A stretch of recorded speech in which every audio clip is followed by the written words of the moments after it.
Thank you. Good morning. Thank you for joining us. Today is May 17th for a regular scheduled Board of County Commission meeting. And it's also the Lee County's anniversary. Last week was Lee County's 135th anniversary, so happy birthday to Lee County. We please could stand now for the invocation. We have Rabbi Mark Stack from the Temple. Rabbi, good morning. Thank you for being here. You don't have to bow your head yet. I'll tell you when to do that. We're good at taking directions. When I served a congregation in Tampa, I was befriended by a Catholic priest, the senior clergyman in town. And over the course of our lunches, he shared with me his pearls of wisdom. And one of them was, it's all about the people. The rules of our traditions are important, but more important is taking care of the people. I try to remember that in leading my own congregation. My prayer is this: Author of life, remind us that our most important responsibility is to the people who called us to lead them. Give us insight to understand their needs and sensitivity to respond to them creatively. Help us remember that our job is to support the dignity and well-being of all people in our community. And help us remember that we serve as models of civic concern for the people of Lee County. May our service to our community be part of our service to you. Amen. Amen. Thank you. Please join us in the Pledge of Allegiance. I pledge allegiance to the flag of the United States of America and to the republic for which it stands, one nation, under God, indivisible, with liberty and justice for all. Thank you. Please be seated. Could also the audience could silence their cell phones this morning. We have a couple ceremonials. First one, we'll go and bring up Animal Services. Pablo and Karen's here. I think we have a special guest in the audience today. This is Fudge. And wow. Fudge is adorable. He's looking for a good home, and he's one of many. I know we've had a lot of adoptions this month of Animal Services, so anybody's out there looking for a pet. Andrea, I think Andrea wants to hold this dog. No. He's great for pictures, as you can see. He poses. He's a little mixed Chihuahua and something else, but he's a very happy dog. And oh, Roger! Wow. Yeah. Will he nice stay lap that dog size, you think? No, he's only 2 months old, so he will get bigger. He'll probably be about 40 pounds probably when he's done. So, yeah. Karen, you have any programs going on this month going into the summer? We just had our BOCC program, BOCC Empty the Shelters, where we had 98 adoptions in 2 weeks. So we thank the BOCC Foundation for that. It was a great program. We have Check the Chip Day coming up on the 4th, which is a Saturday. So if you have your pet microchip, we invite you to come on down, have us scan them, make sure your information is up to date with hurricane season coming up. That is very important. If your pet is not microchipped, please bring them on down, get it done. It's $10 that day. And we also have it is National Take Your Pet to Work Week coming up in June, the end of June. We all like that. And if you don't have one, no problem. Come on down, adopt one. And then you can take it to work the end of June. So that's coming up in June as well. And of course, our shelter is getting fuller by the day. It is kitten season. So cats and kittens the adoption fee is waived with an approved application through the end of May. Great, thank you. And Pablo's doing a good way of selling over there. He's great. He's working this. We'll just leave it right there, Joe. New baby, new puppy. Isn't that how it goes? New baby, new puppy. There you go. All right. And the way out, Pablo, there's some families back here with kids, and the one guy back there in shorts, I think, might be able to take the dog. Thank you. And I know we had a great success. Was it last month? They had the adoptions? Yeah, the BOCC Foundation does Empty the Shelters. It's a new program that we did work with them. They extended it a week. They did so well across the country, so we did 2 weeks with it. And like I said, we had 98 adoptions within 2 weeks, which was great. That's our normal for the month. So. Thank you. Thank you to all your staff out there. They were doing for the animals. And Pablo, as you walk slowly past the guy in the shorts back there, the tall guy, he might want a dog because he's got his wife Rachel with him. Kids are here. Come on. Okay. Thank you again for everything. Thank you.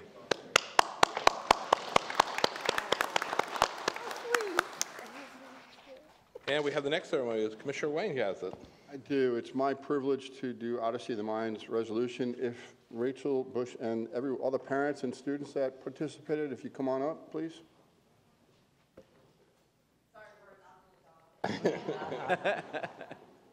I'll wait a few if you want to do that. That's right. I know Peter probably wants a dog.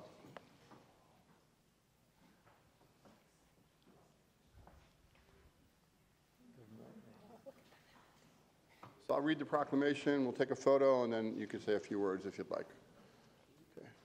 Resolution, whereas students from Dunbar Middle School and Allen Park Elementary School recently won and placed second in the 2022 State of Florida Odyssey of the Mind competition and are headed to represent the state of Florida, United States, at the Odyssey of the Mind World Championships. And whereas through extraordinary efforts, these dynamic teams, IMAGA, comprised of Vienna Bush, Victoria Bush, Peyton Stilwell, Tyler Smith, Addison Woodney, Rachel Brito, and IMAGB, comprised of Charlie Bush, Emily Edwards, Nathan Harder, Dania Jean Basti, thank you, Sergi Harkinson, Gail Jean Basti, and several months preparing, and whereas they completed in this international education program that provides creative problem-solving opportunities for students from kindergarten through college. Team members applied their creative to solve problems that range from building mechanical devices to presenting their own interpretation of literary classics. They achieved this task and more through their commitment and countless hours of practice. And whereas Lee County Commissioners are pleased to publicly commend the extraordinary students, their parents, the school for their fine efforts. And now, therefore, it's resolved by the Board of County Commissioners, Lee County, Florida does hereby proclaim and congratulate IMAG Team A and B and wish them luck at the Odyssey of the Mind Championships in Ohio State University in Ames, Iowa. Signed by Cecil Pendergrass, our chairman, the 17th of May, 2022.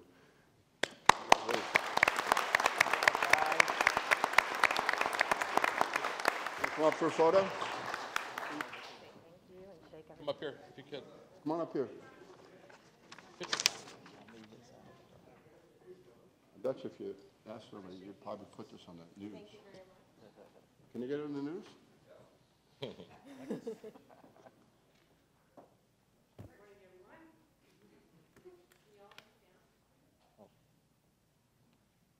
Perfect. I love that hat, by the way.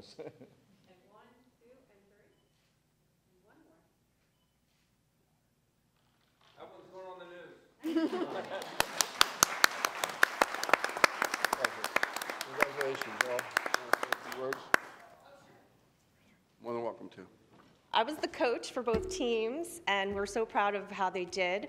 Next week, we leave to go to Iowa and compete, and we also were paired with a buddy team from our friends in Poland who are coming to compete in a different problem than ours. So if you have any pins that we could share or anything that you want us to bring to share with our new friends from Poland, we'd love to introduce them to Lee County and everything that we have to offer. Wonderful. Thank you very much. I'm sure we can accommodate you.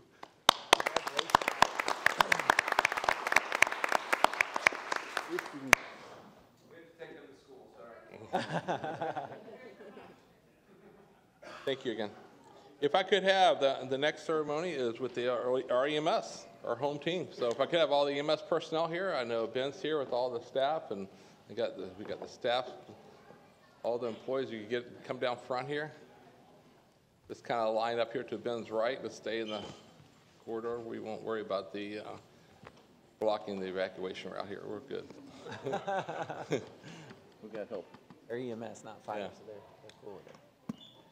Thank you. So another ceremony we had recently this week was the 135th anniversary of Lee County, but also we had the 50th anniversary of EMS. We'd like to recognize you. We have a resolution to read into the record, and after that, we're going to have a short video before we do any pictures. So thank you. The resolution reads, whereas Lee County Board of Commissioners acquired Southern Ambulance Service in 1972, creating Lee County Ambulance Service, a county-operated service, and whereas Lee County Ambulance served the community with 4 ambulances and 12 employees, until becoming the Lee County Emergency Medical Services in 1975. Roger, weren't you there then? Yeah. Okay. And whereas Lee County EMS provides basic and advanced life support, medical care, and transport both by ground and air ambulances to the residents and visitors of Lee County. And whereas this year marks the 50th anniversary of Lee County EMS, and whereas EMS now operates 43 ground ambulances with 8 EMS supervisors and the Lee Fly Air Medical Program each day to serve the community. And whereas National EMS Week is May 15th to May 21st, 2022, and the theme of EMS Week is EMS Rising to the Challenge. And whereas, in addition to celebrating the 50th anniversary, the women and men of Lee County EMS have worked tirelessly the last 2 years. Lee County EMS paramedics and emergency technicians has revived 104 victims of cardiac arrest and delivered 17 babies, and alone in 2021. And whereas the Lee County EMS team responded to a record 95,869 emergency incidents in 2021. Now, therefore, be resolved, the Board of County Commissioners of Lee County recognizes the outstanding efforts of Lee County Emergency Medical Services and wishes to make it known publicly their work and service to the community is recognized, appreciated by the residents and visitors of Lee County, duly executed and signed by myself today. We have a short video for you now.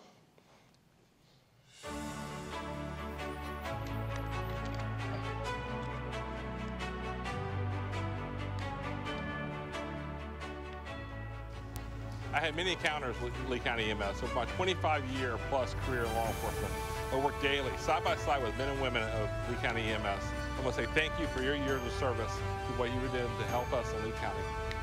I became the chairman of Lee County in my first term, so really got to know them very closely, worked very closely with them during the pandemic, just how exhausted the people were, the dedication, the passion they gave was just relentless, and no matter what, they continued to answer the call and serve our community. So that was really the most profound thing I saw during my tenure.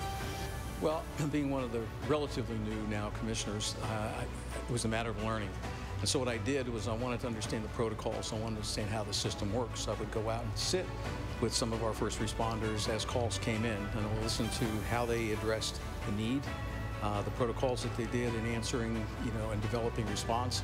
And then I actually went out on a couple ride-alongs so I could see this information put into action. The stuff was pretty fascinating, and I can't tell you how pleased I was to see the empathy that they had as they took the calls, how they structured the response, and how they executed. One of the happier memories that I have of EMS as a commissioner was the day that I got to go out and watch them do the physical training drill where they were climbing up the stairs and doing CPR and carrying the mannequins back down the stairs and loading them into the ambulance. It was impressive to see the incredible physical strength that goes into this job, on top of having to be such a caring and warm person who can assess the situation and take care of the people that are in front of you. So I'm impressed by the work that they do. The experiences I've had, and they came here to treat me for a bee sting, but it wasn't one bee sting, it was 50 bee stings. And it frightened me at the time because my breathing was labored. But I've been treated by them, treated well by them, and I have nothing but good things to say about them. These are good people. They're dedicated people. They're caring people. Thank you, Lee County EMS. Thank you, Lee County EMS. Thank you, Lee County EMS. Thank you, Lee County EMS. Hey, Lee County EMS, thanks, guys. Happy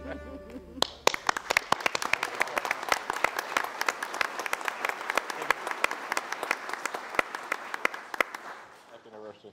Who wants to hold their proclamation in the front there for a picture?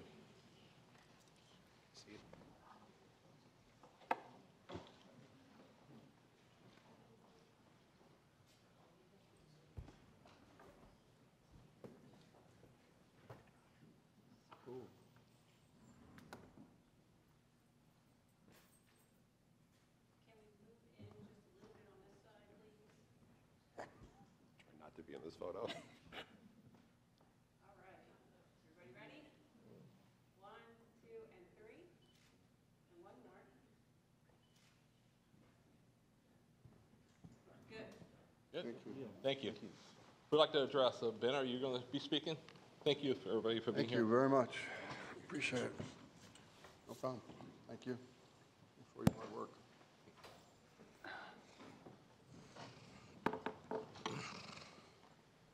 Commissioners, good morning, and thank you for recognizing our EMS staff this morning during National EMS Week. As the rabbi said this morning, it's all about the people.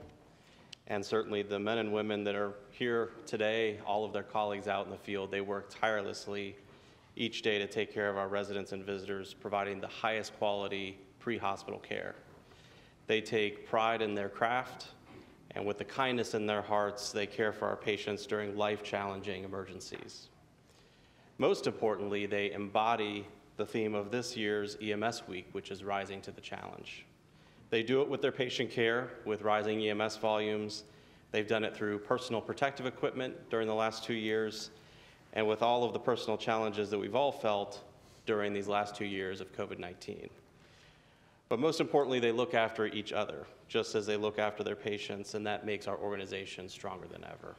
Thank you again for recognizing our team, and happy EMS Week. Thank you.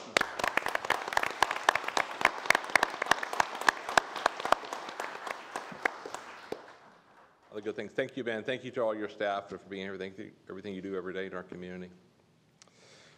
Okay, we'll get to work now. We have the recap. We have 2 items to be deferred on the recap, C12 and A3. If I could get a motion for that. I'll move the deferrals, Mr. Chair. We have a motion. We have a second. Any public comment on the recap referral? Come back to the board. Any objections? No objection. Motion carries. Thank you. Move on to the consent agenda. Items to be pulled for discussion of the board. Commissioner Mann, would you like to pull anything? I do not. Commissioner Hammond? I have none. Commissioner Zendelli? No. None. Okay. We could have a motion to move the balance. So moved. Give a motion. Is there any public comment on the consent agenda? Come back to the board. We have a motion second. Any other discussion? Any objection? Motion carries. Administrative agenda, item number 1, Roger. Thank you, Mr. Chair. Administrative item number 1, we're asking you to approve the purchase agreement to acquire vacant land in Lehigh Acres.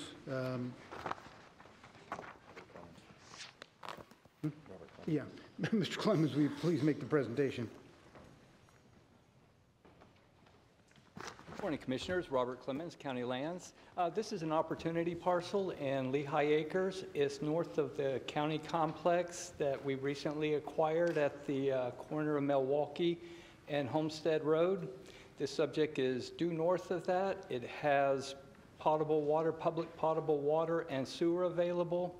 Its location gives opportunities and additional access in this portion of the county via Homestead Road to Lee Boulevard, Milwaukee, and southerly to 82. The purchase price is $1,320,000, which is just less than the average of the 2 appraisals. So we feel that the purchase price is a good price. The county will be responsible for the closing costs. In all, we think that its location and size is a very good opportunity for what will be happening in Lehigh Acres in the near future. Thank you. Any questions for staff at this time? No? Okay. Any public comment on agenda item number 1? Come back to the board. I'm proud to move this. Second. Thank you. We have a motion from Commissioner Mann, second from Commissioner Hammond. Any other discussion? Any objection? No objection. Motion carries. Thank you. Item number 2. Thank you, Mr. Chair. Item number 2 on administrative agenda, asking you to adopt a resolution to update joint unified local mitigation strategies. Would ask Ms. Tapfumine to make the presentation. No?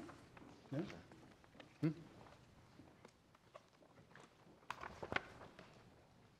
sorry, who's this? Good morning, Commissioners. So this morning, we are before you requesting 3 different things with the local mitigation strategy. So number 1, we are requesting that the board adopt the updated joint unified local mitigation strategy for Lee County.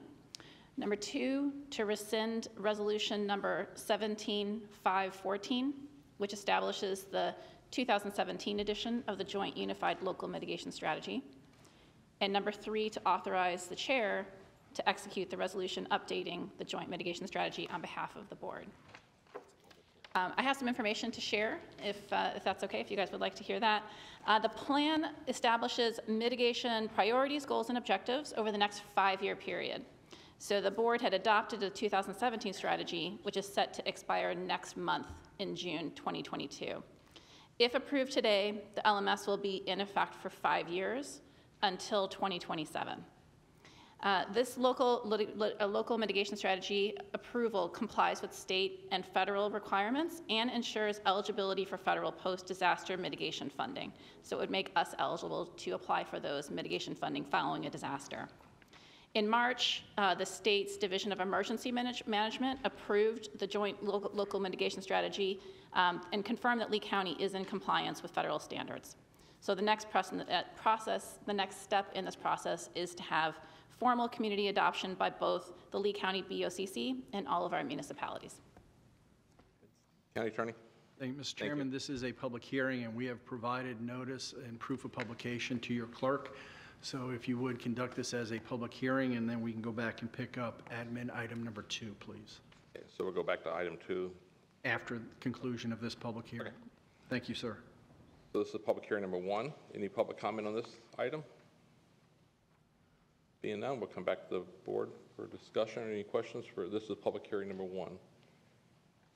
Mr. Chairman, I'll make a motion for approval of public hearing number 1. We have a motion. Second that. We have a second. Any other discussion? Any objection? No objection. Motion carries. Thank you. We'll go to administrative item number 2. Thank you, Mr. Chair. That was my error. I inadvertently jumped us to the first public hearing. My apologies. All right. Administrative item number 2, asking you to consider the acquisition or rejection of various Conservation 2020 nominations. Mr. Clemens, please present the item. This motion has 2 parts. First, we're seeking to get approval to proceed with acquisition activities for nominations 614 and 621. Both of those parcels were recommended for acquisition by unanimous vote with Class Act. Parcel 416 is about a 3.5-acre site that would provide connectivity and a flowway that would provide that connectivity for GS 10 Preserve, which is a quarter mile or so to the south of this property.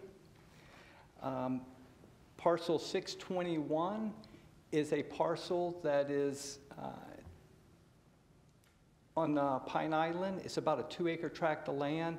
It's adjacent to county-owned preserve, which is adjacent to Buttonwood Preserve, which is a 2020 preserve on Pine Island.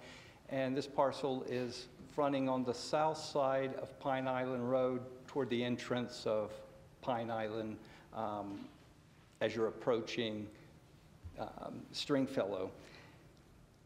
Part B of this is a parcel that is not being recommended for forwarding due to its lack of access and size. It is in the Buckingham area.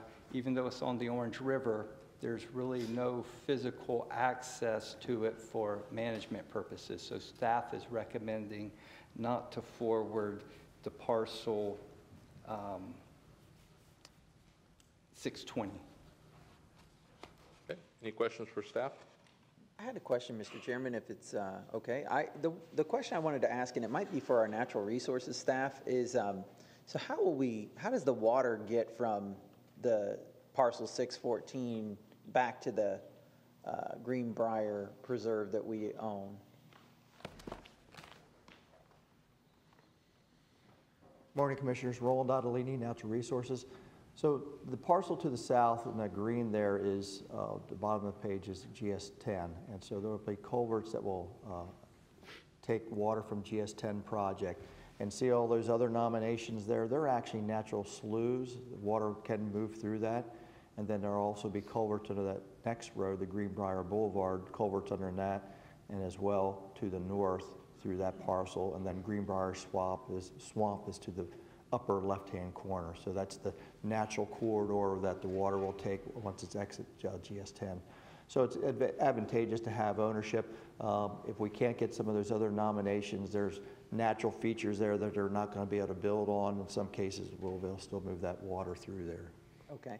And then do the culverts exist today, or will they be built in the future? I believe some of them are in place, but we'll have to probably upsize them since we're going to add additional flow from GS10. Okay. And how quickly do you think we would make those kinds of improvements?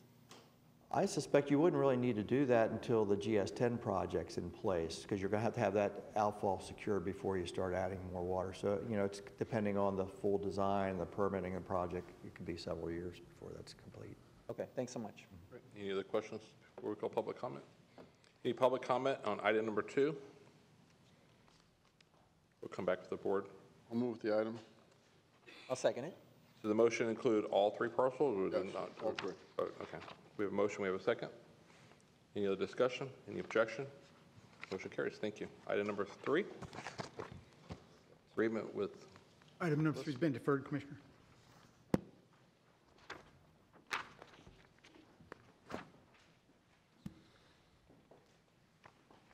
Oh, that's right, don't defer. Public hearing number 2. Good morning, Commissioners. David Halverson, County Attorney's Office. I have your second public hearing this morning. This item has been duly advertised. I provided the affidavit of publication to the clerk. Public hearing number 2 is a petition to vacate the public's interest in the unimproved public utility easement centered along the common property lot lines between lots 9 and 10 of the platted lots at 700 Lincoln Boulevard and Lehigh Acres. There are no objections to this vacation, and if there's any questions, staff's available. Any questions for staff at this time on item number 2, public hearing? No? Okay. Any public comment on public hearing number 2? Come back to the board for a motion. I'll so move. We have a motion from Commissioner Mann. We have a second by Commissioner Wayne. Any objection? No objection. Motion carries. Item number 3, public hearing number 3.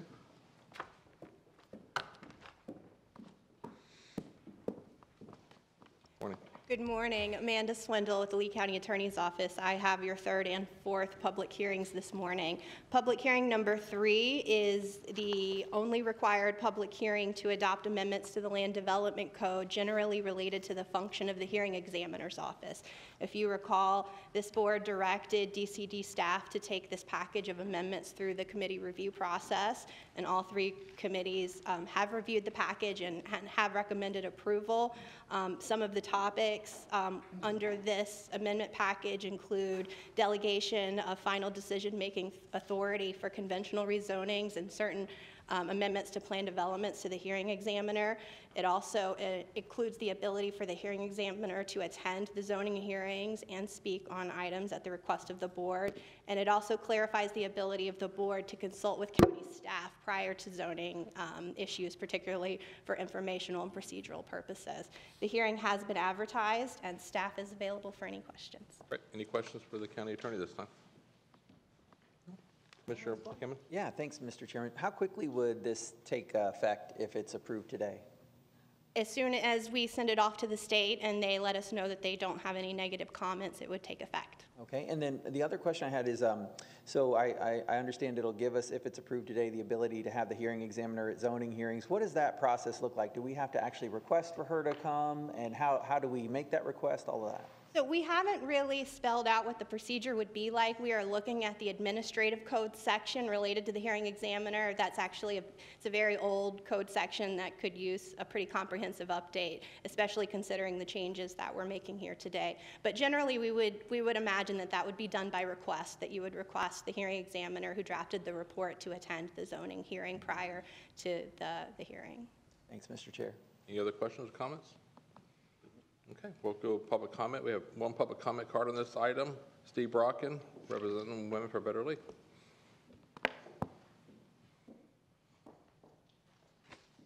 Good morning. My name is Steve Brodkin. I'm here representing the concerned citizens of Bayshore community and Women for a Better Lee. We oppose the hearing examiner amendments, and in some of the advisory committees, there were the ones that topics 2, 3, and 4 are specifically the parts that we are objecting to. We object to them as written because we feel they're a step backwards for public participation and transparent and accountable government. The rezoning process in Lee County is already extremely restrictive to the public input due to prohibition on communications with the Board of County Commissioners and the HECs and their staffs.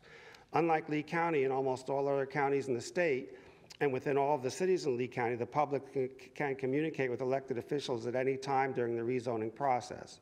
The proposed hearing examiner amendments further restrict public participation by eliminating many Board of County Commissioner hearings for rezonings. County staff stated that the number of rezoning cases going to the BOCC would decline by 42%. If approved, the public will have only the one HEX meeting to comment at, since there would be no BOCC meeting. Many more rezoning decisions would be made by the hearing examiner and an unelected official. These amendments would allow the HEX to increase density in some cases without BOCC approval, and would also allow the HEX to make changes to her recommendations without public input. The BOCC would no longer be accountable for the decisions in these cases. There needs to be a way for the public to participate in requests that are made for changes to the HEX recommendation on zoning matters. The proposed amendment shuts the public out of this process. In the hearing packet for the EROC meeting, the first question listed under EROC ordinance evaluation guidelines asks, what is the public interest that the ordinance is designed to protect? So we ask, how is further restricting public input and granting much more final decision-making authority to the HEX without BOCC accountability, how is that in the public interest? We ask that you vote no for the HEX amendments, topics 2, 3, and 4, because they further restrict public participation and give too much decision-making authority to the HEX. We should have an open and transparent government that maximizes public participation and a BOCC that is accountable for those decisions made. Thank you. Thank you, Steve. Any other public comment on this item, item number 3, public hearing? Okay, we'll come back to the board for any discussion. Any discussion or comments? I have a question, just to clarify some of the things that were said. So maybe our county attorney could answer this. How do the amendments that are being made, how would they restrict public access? Public would still be allowed to testify at the hearing examiner hearings, correct? Absolutely, Mr. Chairman, I apologize. Yeah, please, go ahead. Yes, Commissioner, absolutely. The hearing before your hearing officer would obviously be open to the public, and arguably she has more flexibility in her public participation rules than actually the Board of County Commissioners has. So it's easy to make the argument that public participation is actually increased by the delegation to the HEX. Also, if I may just point out that obviously the HEX is an employee of the Board of County Commissioners, so in terms of accountability, the buck stops with you all at the dais. If the HEX, just as if Mr. DeJarlais or myself or your port director run afoul of the board's guidance, directions, and policies, we are accountable to you. You are accountable to the citizenry. There is no insulation factor there. We are employees of the Board of County Commissioners and answerable to you. Okay. So yeah, I agree with what your finding was, that this doesn't restrict public access, because if you were to want to talk to the county commission about a zoning issue, you have to talk at the hearing examiner level first. You must participate below, yes, sir. Okay, so yeah, thanks very much for helping me clarify that. Absolutely, thank you, sir. I don't think the issue is a lack of public comment as we're hearing today, public comment. I think it's the lack of not being the same principles or party. I think that's what it comes down to. If you don't agree with someone, they have to say you're not getting public comment. So if you can have as much public comment you can have, and at the same time, it's not going to change some of our views on stuff except setting policy. But I think it comes back to more political than it is public comment, because like the county attorney said, there is public comment. There will be public comment. There's public comment every Tuesday we meet here, so, and at the HEX. So, Commissioner White? So, I mean, just a couple of things to clarify, and I appreciate Commissioner Hammond's comment on the same point. I mean, we have 4 employees, and the HEX examiner is one of the 4 employees. What this board was looking to do is, instead of potentially being in a situation where we didn't have the ability to interact, if there was a particular matter before us, we would ask the hearing examiner ahead of time to come here so we could have further discussions as opposed to just reading her brief and making a decision. So I certainly agree with Commissioner Hammond. I think what we're doing is actually opening up more and helping us if there's any difficult decisions or any input we might want from her, to have her here so we're able to deliberate and obviously understand the interaction. So I'm certainly in favor of moving this forward. Any other discussions? No? Okay. We have get a motion or a second? So moved. We have a motion, Commissioner Ray. We have Commissioner Sinelli second. Any other discussion? Any objections? Commissioner Mann objects. Thank you. Item 4.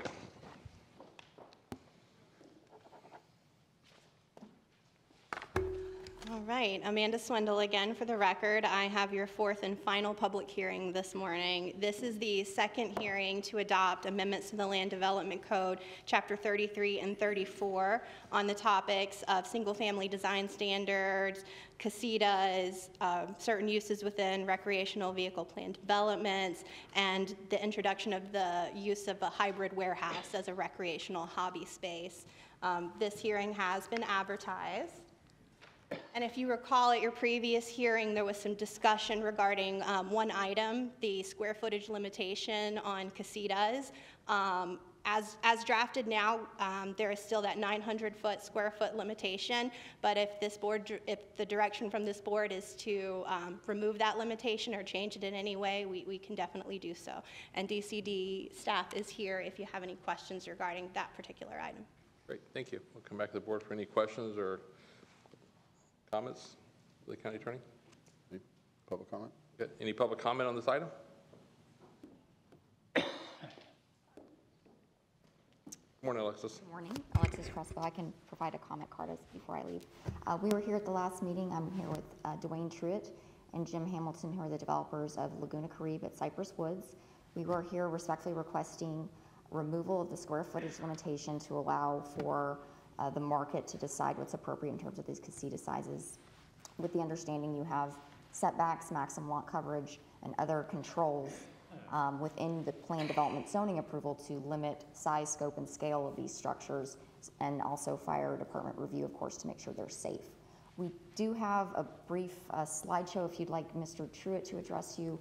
We did provide some of that information in advance of the meeting, and we're respectful of your time of how you'd like to proceed. We only get 3 minutes, so you're almost up, so we're good, unless somebody else has any questions. You want to address it?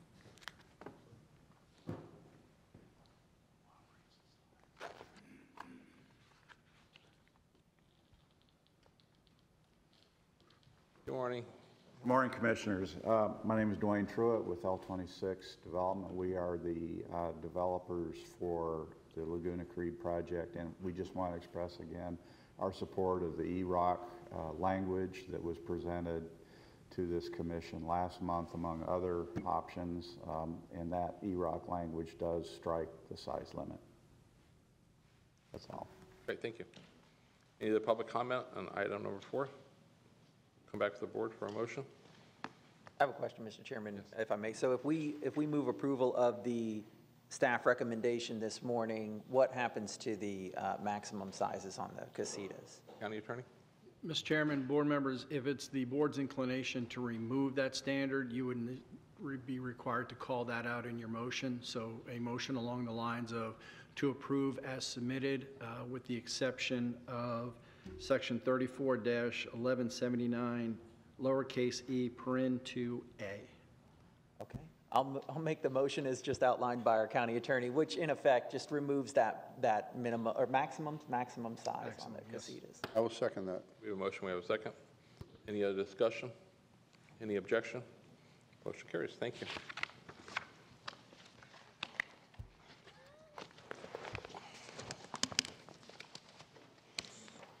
We have no walk-on carryovers. Commissioner items. Commissioner Mann, do you have anything for us? No item. I have an appointment. Thank you, sir. Commissioner Hammond. I have no items this morning. Mr. Sindelli. None. Commissioner Wayne. I have 2. Very quickly, I came back to this board earlier and indicated that the farmers market would potentially like to expand through May. They've actually come back one more time and asked if we would consider it to be year-round, so all 12 months. And with that in mind, they do have a few tweaks since this ordinance hasn't been looked at in a long time. So I was hoping, with your indulgence, that I could work with staff, make the appropriate changes, bring it back to this board for codification. I'd be supportive of it, Mr. Chairman. I guess I would love to know why we ever limited the season for farmers markets in the first place. So, yeah.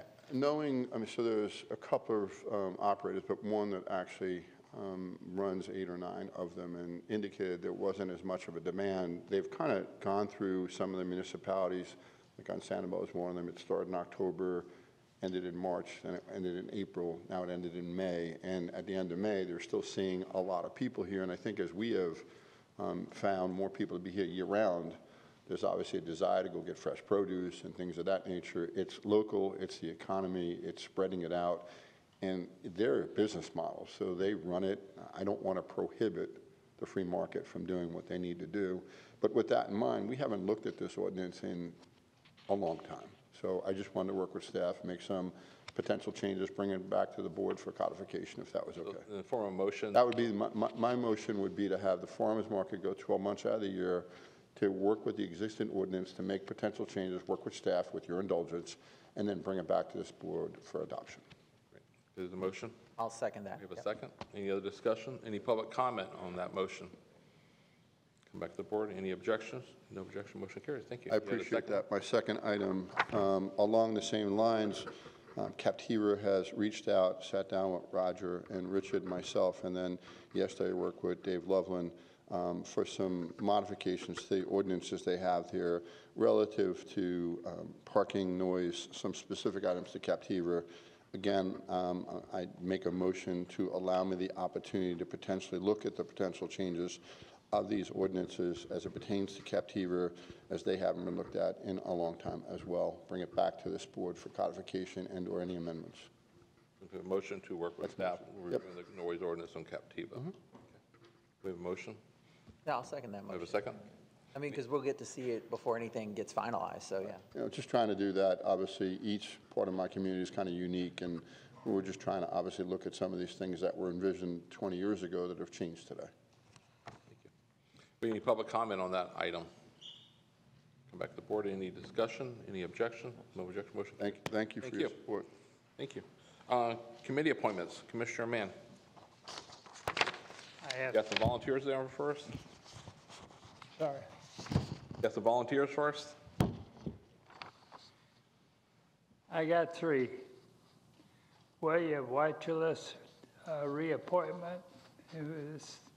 This man has served long and well to the TDC.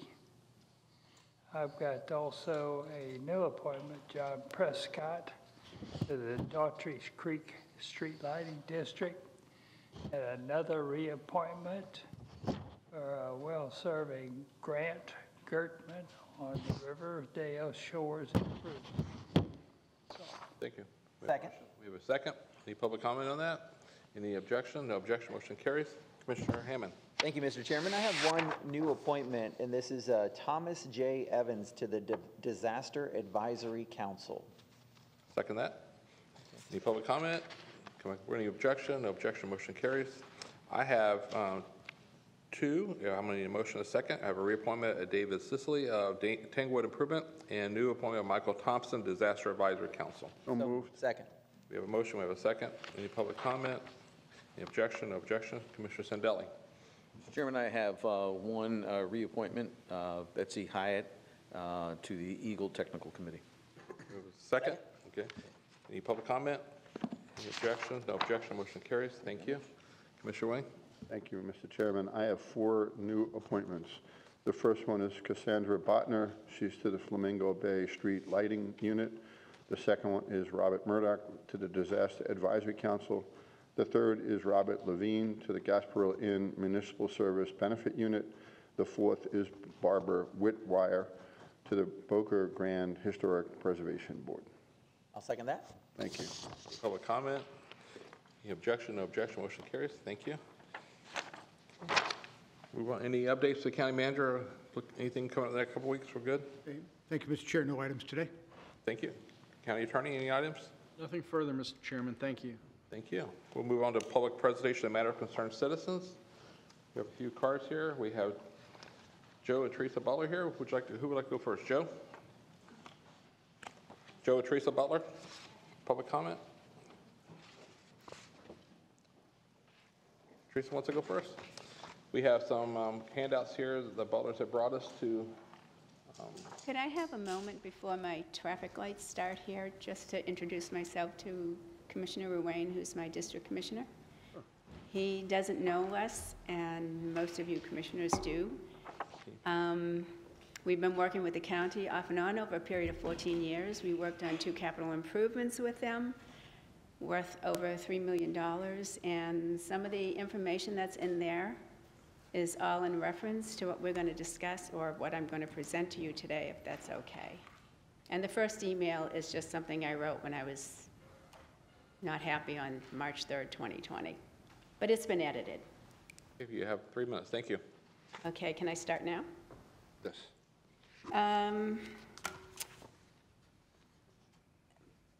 3 years ago, we changed our name to Doing Business at St. James Isles. We wanted our existing mall redesigned with our new name. We were unsuccessful. The O&M committee and county had different opinions concerning this issue. Recently, letters were removed from the entry wall. One committee member wrote, "The ongoing belief that our community's name can legally be changed at will is appalling and disrespectful when this idea has been allowed by Lee County rules per recent O&M and Lee County meetings. Continued desire to make a name change by removing our existing signage is not lawful." Email from the county. After discussion with the county attorney, I will need to have the developer file a police report for the stolen letters since the sign is currently under the authority of the developer. I will get with the developer separately. This gentleman is on our O&M committee. Email from the county. Per our discussion, also at this time, it does not sound like the developer would like to pursue a case, although that will be up to the developer ultimately. What I would like answered eventually is, who gave the county the authority to give ownership rights back to the developer when we have a summary judgment? And why is the county getting involved on behalf of the developer violating our summary judgment? And it's also been noted at O&M meetings that the county doesn't care about our summary judgment. Lee County versus VR Labs, I think you won that case on a summary judgment, so is your summary judgment more legal than ours? At an O&M meeting in April, the county set aside just shy of $5,000 to prepare the pre-existing condition on behalf of the developer of the wall. The wall hasn't been maintained in 48 years. The letters were removed, not much we can do about it. We changed our name, and when we suggested to the O&M committee we would like a new design on the wall with the new name on it, that was not working out too well for us. But again, the county saying that the developer owns the wall, we won the case. Also at this meeting, the developer said, when the developer was asked if he owned the wall, he said yes. When asked again if he owned the wall, he said, "I never said I own the wall. The county has been telling me I own the wall." So again, summary judgment. Teresa, I'm sorry, your time's up. Your 3 minutes. I'm going to call Joe. He can finish up for you if you like. Thank you. Joe Butler.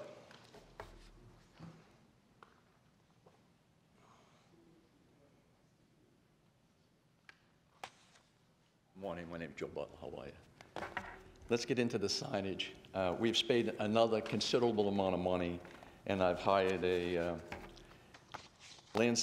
engineering and planning surveying company to come in to answer some of the questions that were presented to us, that the county is saying that we're under the Lee Department of Transportation because the wall is not within the right-of-way. So let me say that the road, the sign, the wall, is not in the right-of-way. It is not under the Lee County Department of Transportation at all, and that the location of the sign is not illegal, and it is not non-conforming. It just wasn't up to standard, I guess. So what I have here is the previously stated that some of the lettering have been removed. Per the Land Development Code, Section 34B2, the normal maintenance of signage is not involving the design outcome. It is allowed a lawful maintenance and repair of the existing sign with no copy change. And the appropriate is submit an application to the existing development order. Approval of such request will memorialize what was previously constructed with the entry median as a permanent feature in the development. The signage reviewed within the subject property is not within the county maintenance of the right-of-way. Therefore, the local Department of Transportation is not the reviewing authority for the signage. Given the lack of records for the sign, notably the entire sign's absence from the development order, it is recommended that the Department of Community Development be granted the opportunity to review the signage located and sign via a developmental order as a permit, limited development order, and signed permits and reviewed by the Department Services Division. Approval of such development order would be memorialized in this existing sign and allowing it to continue. Now, we've gone before the O&M committee, and because of the constant discrepancies of who owns the wall and who doesn't, this is why we paid this a lot of money for this document. The developer doesn't own the wall. There's nothing to do with the wall. And on top of that, just to clarify that, we also went to a sign company and designed a new sign for the development. Now, all we're asking for is a meeting with you, Commissioner Ruan, to kind of square this away. We keep getting bouncing around and asking, you know, is it this lawful, is that lawful? We have documentation now. We have now, again, spent $15,000 because we've been told the wrong thing. The other thing is we spent $100,000 because the commissioners said we couldn't move forward at the beginning with the Homeowners Association, MSTBU. $100,000 we spent in court against the developer. Pretty clear. And on top of that, you moved I know it's a red light, but on top of that, you moved. Thank you for your time, and we're all accessible. You can contact any of our offices for meetings. I'm sure Commissioner Wayne will be happy to meet with you in the future and go over the past MSTU issues there. Thank you. As soon as possible. Thank you, sir. Emily's right there, my assistant. Okay, thank you. Willie Joe Schottmuller, next public comment.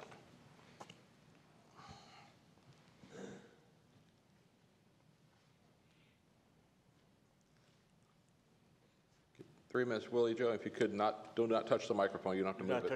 It's all good. Sure. You touch it, it turns off. So thank you. I noticed on number 3 that there was a zero loan. Now, I've came to these meetings asking for seed money to get people off the street. I've talked to, there's grant money out there, and I've picked up the cards from people and given them to fellow advocates, and Human Services has not got back with us on that money, so people are still on the street. We need to remedy this, and we need to remedy it now. So that's why I'm here. There's solutions out there, there's buildings out there that could be rehabbed. You all know that. You got buildings that sit and look bad to the tourist. As people sleeping on the street look bad to the tourist. Let's work together. Let's have a youth hostel where the Rosa Parks is there. You got a building that's going to be vacant. The police don't use it that much. They have meetings there. That would make an excellent youth hostel because it would bring in revenue for the city. Greyhound people that are waiting for a bus, you know. So let's all work together. The money is out there. We have nonprofits going together on something. It's feasible. So I'm tired of the excuses. You got my phone number? Please call me. Thank you. Any other public comment at this time? Okay. We'll do a workshop update, though. Roger, you have any workshop update for today? Thank you, Mr. Chair. Workshop at 1:30 this afternoon to discuss the Cape Coral Bridge replacement design. Great, thank you. At this time, we'll take public comment on the workshop that's scheduled today at 1:30. Any public comment on the workshop today? Okay, we'll come back to the board, and we'll be adjourned. Thank you.